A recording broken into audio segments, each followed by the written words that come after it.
आदिवासी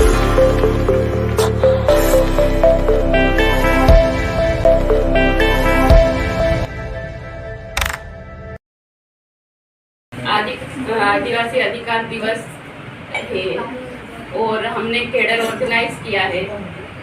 कहीं ना कहीं हमारे जो संवैधानिक अधिकार से जो किताबी है उसके अलावा हमको तर्क बेस बात करने की, जो हमारे सामाजिक लोगों को समझाने की जरूरत है।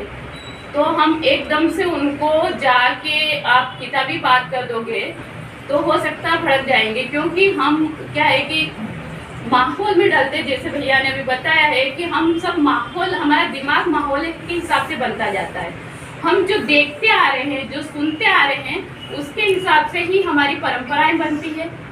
जैसे अभी मन की बात करी है ना, मैं भी एक सीरियस टाइप की इंसान, वैसे बोलती कम हूँ, और लेकिन जो बात मुझे ऐसा लगता है जहाँ आपको बोलने की जरूरत है, आप एजुकेटेड हो और किसी अच्छी चीज का सकारात्मक प्रचार हो रहा है तो आपको बोलना चाहिए।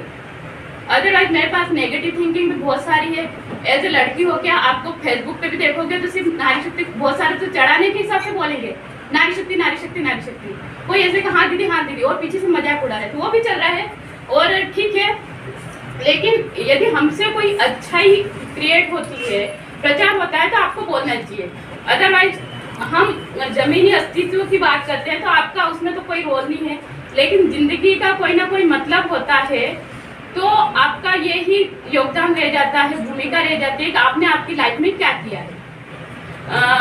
मैं तो ऐसा कोई हमने क्रांतिकारी काम नहीं किया, लेकिन नॉलेज प्रचार करने का, बांटने का काम हम कर सकते हैं। ये ही मेरा उद्देश्य है आदिवासी अधिकार दिवस के उपलक्ष्य में बोलने का।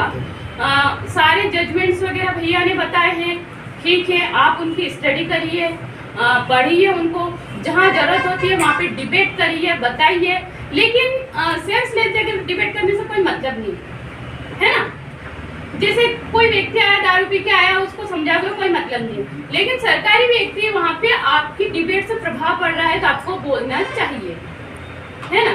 अब हमारे लोग कैसे समझेंगे ये सारी चीजें, जो है भैया ने सारी बताई, मैं उनका हर बात जिक्र नहीं करूंगी, उसके बेस पे तर्कवादी बात कर रही हूँ मैं, है ना।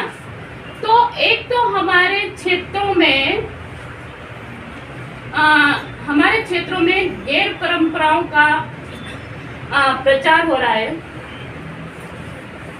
उसको आप अपने जो मतलब बोल सकते हैं अतार्किक लोग हैं, उनको कैसे समझा सकते हो। मेरा एक तर्क है, आप महिलाओं के बारे में समझाती हो, तो मैंने जब दिल्ली में आपका आदिवासी धर्म कोड का आंदोलन हुआ था, उसका वीडियो देखा था, तो एक लड़की को पूछा गया कि आप मांग तो भर रही हो और आप बोल रही हो मैं हिंदू नहीं हूँ, है ना। तो ये चीजें हम कब समझा पाएंगे, जब हम खुद वहां से जड़ों से जुड़े हुए हैं। तो हमारे लोग जो पढ़ के बाहर जाते जा रहे हैं, उनको हमको ये समझाना है कि भैया आप भले वहाँ पे घर बना लो, कुछ भी कर लो, आपका घर जहाँ हमारे पुरखे वहाँ पे भी होना चाहिए, क्योंकि मरने के बाद तो वहीं पे लेके आते हैं, बोलते हैं ना पैतृक गाँव, है ना। तो आप तभी उनको समझ पाओगे वहाँ पे जुड़े हुए हैं। तो मेरे को तो एट द टाइम समझ में आ गया था, मैंने ये सोचा कि मैं यहाँ पे होती, मैं ये तर्क देती उसको कि हमारे इसमें, जहाँ तक मेरे क्षेत्र में मैंने ऑब्जर्वेशन किया और मेरे जन्म के बाद से मुझे जो समझ है, उसके बाद से मैंने समझा, तो हमारे यहाँ पे क्या करती है, महिलाएं मांग नहीं भरती है, ये तो एक उसका प्रभाव है, हमारे क्षेत्रों में प्रभाव बढ़ता गया।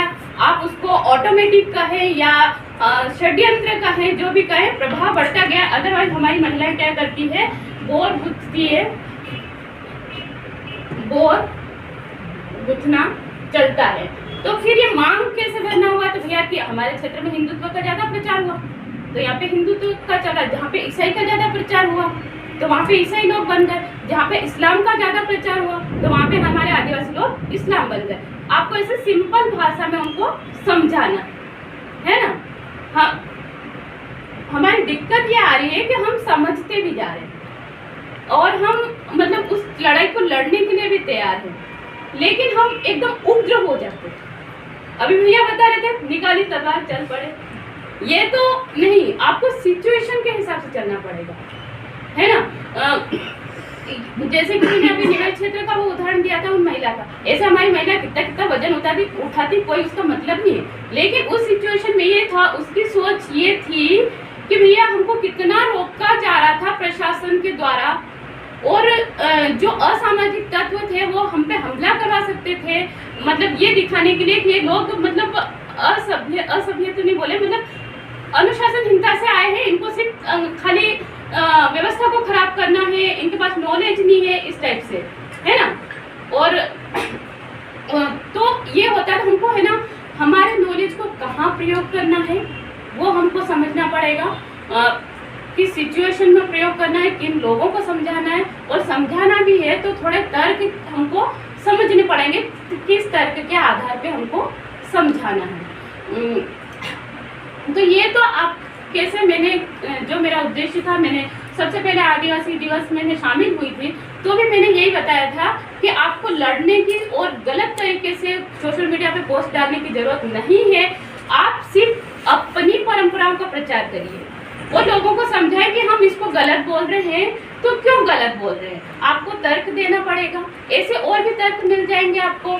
हमारे जन्म से पहले हमको नॉलेज नहीं है तो हमको उसके पहले का समझने के लिए हमको बड़ों के पास बैठना पड़ेगा, सुनना पड़ेगा उनको, तो वो चीज़ भी करनी पड़ेगी और उनको भी समझाना पड़ेगा कि भाई हम पढ़ के आ रहे हैं, ये आपके जन्म के पहले के हमारी परंपराएं हैं, तो वो अभी आप जो सुनते आ रहे, ठीक है आपके जन्म से आपने हिंदुत्व को अपनाया है तो आपके हिसाब से भी सही है, लेकिन अभी हमने पढ़ लिया है, ये हमारे पे षड्यंत्र हुआ है, ये एक स्वाभाविक रूप से प्रचार हुआ है, तो हमको हमारी परंपराओं को वापस लाना पड़ेगा, तब जाके हमको हमारे संवैधानिक अधिकार, हमारे संरक्षण, उनका संरक्षण बना रहेगा संवैधानिक अधिकारों का।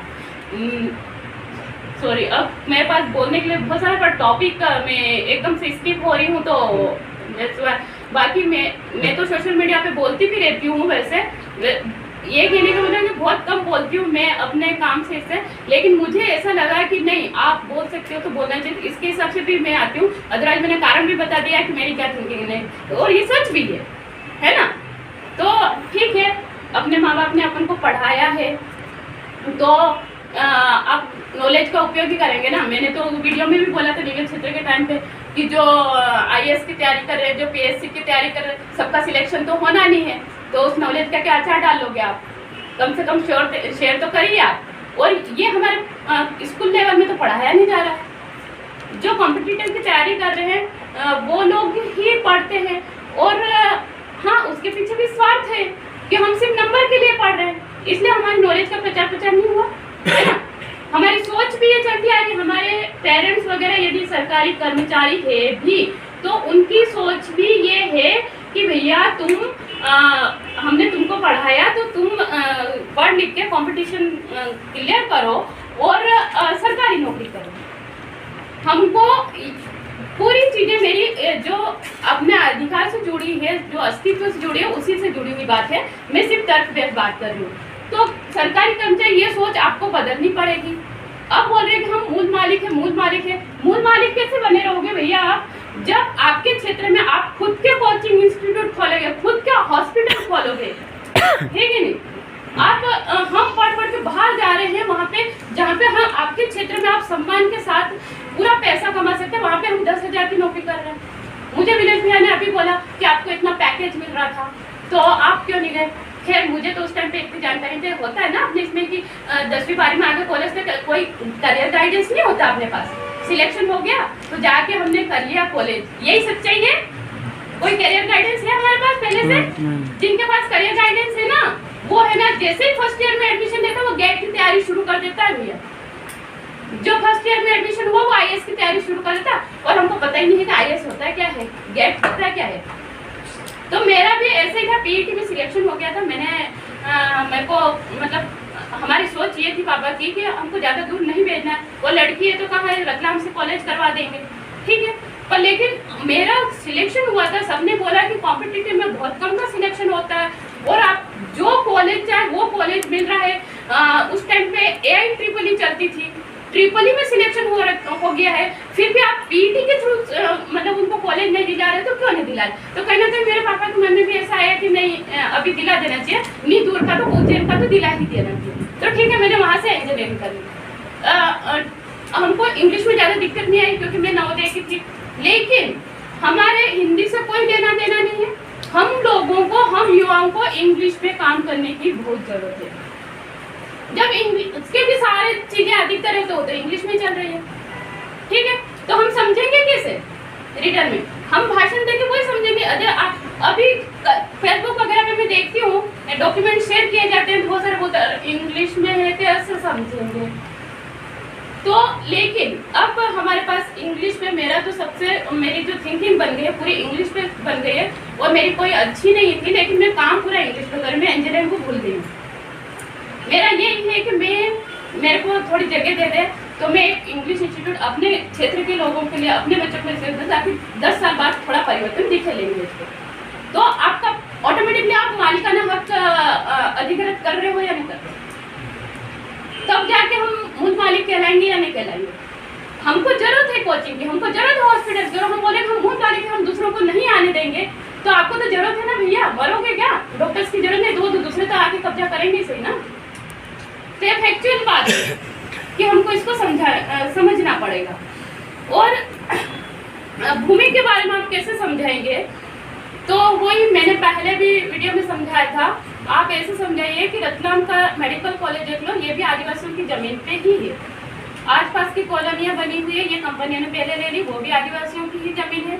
लेकिन उसी कॉलोनी में यदि हमारे लोग जो सरकारी कर्मचारी बन गए तो वो इतना प्लॉट लेने जाएंगे ना, उसके 25-25 लाख और पूरे जिंदगी हो जाती है उनको वो लोन चुकाने में और वो लोन लेने में, है ना। तो आप उस फैक्ट को समझे। यदि ये फैक्ट समझ में आएंगे ना तो हर कोई लड़ने के लिए तैयार हो जाएगा। अनपढ़ भी ना वो भी सामने आ जाएगा। मतलब ये कहने का मतलब है कि आपको वो जो है हमारे आधिकारिक बात है वो अलग है। तो मैं सिर्फ तर्क बात करती हूँ, और कोई ऐसा मुझे याद दिला दे मैं थोड़ा उस पर डिस्कस करते हैं। बाकी मुझे अब याद नहीं आ रहा है, बाकी हम डिस्कस करते रहते हैं। और सोशल मीडिया से जुड़ी है, किसी के बाप का तो है नहीं सोशल मीडिया। कहते हैं लड़कियों को ऐसा कि भैया आप सोशल मीडिया पे लगे रहते हैं। मैंने पहले बताया ये डिपेंड करता है आप किन लोगों को फॉलो कर रहे हो, वहाँ पे आप किन चीज़ों को फॉलो कर रहे हैं। वो सिचुएशन के हिसाब से हमको फायदा उठाना पड़ेगा। हम बोल देंगे नहीं हमको बाइकआउट करना है कुछ चीज़ को, लेकिन आज पूरा इंडिया का आदिवासी जो जुड़ा है वो सोशल मीडिया से जुड़ा है। तो आप सिचुएशन के हिसाब से उसका फायदा उठा लिया, जो हमारी नेगेटिव चीज़ें हैं उसको बाहर कर दीजिए। बाकी जो दुनिया की चलती रहती है सोच वो तो चलती ही रहेगी। तो ये मेरे कहने का मतलब था। उससे क्या है जानकारी मिलती है।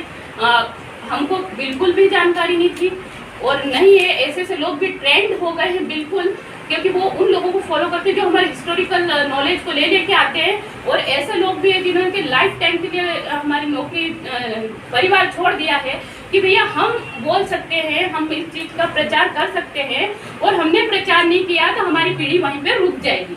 यही उद्देश्य है इनका। मन की बात करी इन्होंने, यही उद्देश्य है कि यदि मैं बोल सकता हूँ, मैं इन चीज़ का प्रचार कर सकता हूँ, यदि मैंने नहीं किया तो हमारी पीढ़ी वहीं पे रुक जाएगी। ये सोच के पूरी लाइफ उन्होंने कुर्बान कर दी है। खास करके हमारी जो ऐतिहासिक चीज़ें हैं वो उनको बाहर लाने में। तो आप उनको पढ़िए।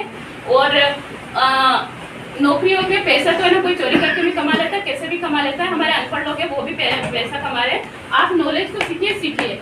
मोबाइल का यूज़ कर रहे हैं तो मोबाइल आपका घर बैठे सारा खजाना है। आप यूट्यूब पे जीरो से इंग्लिश सीखिए। आप कभी बोलेंगे नहीं, कोई डॉक्यूमेंट आपको इंग्लिश में मिल जाएगा तो कि मेरे को इंग्लिश में समझ में नहीं आ रहा है ना। तो हमको सिचुएशन का फायदा उठाना है और यह समझाना है कि हमारे क्षेत्रों में गैर परंपराओं का प्रचार कैसे हुआ है। सबसे पहले तो यही समझाना पड़ेगा ना, गैर परंपराओं को प्रचार कैसे हुआ, गैर रीति रिवाजों को प्रचार कैसे हुआ, तभी जाके वो लोग समझेंगे ना। अभी मैं जाके एकदम से बोल दूंगी कि तुम गणेश मत बिठाओ तो बोलेंगे क्यों, तुम कौन होती हो आके ऐसे बोलने वाले। लेकिन हमको नॉलेज के हिसाब से उसको डाइवर्ट करना पड़ेगा कि भैया तुम